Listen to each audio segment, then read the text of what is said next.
ایک صحابی رسول ہیں، نام ہے ان کا حضرت ساسا بن ناجیہ المجاشعی رضی اللہ تعالی عنہ، بڑے معروف زمانہ شاعر گزرے ہیں فرزدق۔ فرزدق یہ دادا جان ہیں، مشہور زمانہ شاعر فرزدق کے دادا تھے حضرت سا رضی اللہ تعالی عنہ۔ آپ نے ایک دن عرض کی حضور مجھے ایک مسئلہ تو بتائیں، کیونکہ یہ مسئلہ بالکل کنفرم ہے، مسلمہ حقیقت ہے کہ اگر کوئی کافر نیکی کرے تو اللہ تبارک و تعالیٰ اس کو آخرت میں نیکی کی جزا نہیں دے گا، اللہ دنیا کے اوپر اس کو اس کی جزا دے دیتا ہے۔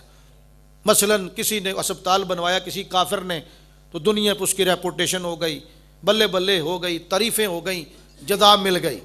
آخرت میں کوئی حصہ نہیں ملتا کافر کو کسی نیکی کا۔ صحابی رسول نے عرض کیا کہ آقا کلمہ میں نے ابھی پڑھا نہیں تھا، میں نے زمانہ جہلیت کے اندر میں نے 360 بچیوں کو میں نے زندہ درگور ہونے سے بچایا تھا۔ کتنی بچیوں کو؟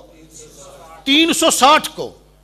اور صحابی فرماتے کہ ہر بچی کے بدلے میں بچی کے باپ کو 3 جانور دیتا تھا، ایک اونٹ اور 2 اونٹنیاں، 10 ماہ کی گابن اونٹنیاں، 2 اونٹنیاں اور ایک اونٹ، 3 جانور۔ 3 کو 360 سے ضرب دیں اگر تو یہ پتہ کتنا فگر بنتا ہے؟ 1080۔ 1080 یعنی انہوں نے 1080 جانور 360 بچیوں کے ورثاء کو دیے، 360 بچیوں کو آزاد کروایا، اور آزاد ہی نہیں کروایا ہوگا، آگے پھر ان کی پرورش کا بھی بندوبست کیا ہوگا، ان کی تربیت کا بھی بندوبست کیا ہوگا۔ اور موجودہ دور کے اندر اگر 1,00,000 روپے کا بھی اونٹ تصور کریں نا تو یہ رقم پتہ کتنی بنتی ہے موجودہ دور کی؟ 10 کروڑ 80 لاکھ روپیہ۔ 10 کروڑ 80 لاکھ روپیہ، اتنی خطیر رقم اس دور میں اتنے جانوروں کی شکل میں صحابی رسول نے خرچ کی۔ کلمہ بھی پڑھا نہیں تھا۔ کلمہ پڑھنے کے بعد مسئلہ آقا کریم سے پوچھا تو میرے آقا کیا فرماتے ہیں؟ عرض کی آقا مجھے کچھ جزا ملے گی اس کی؟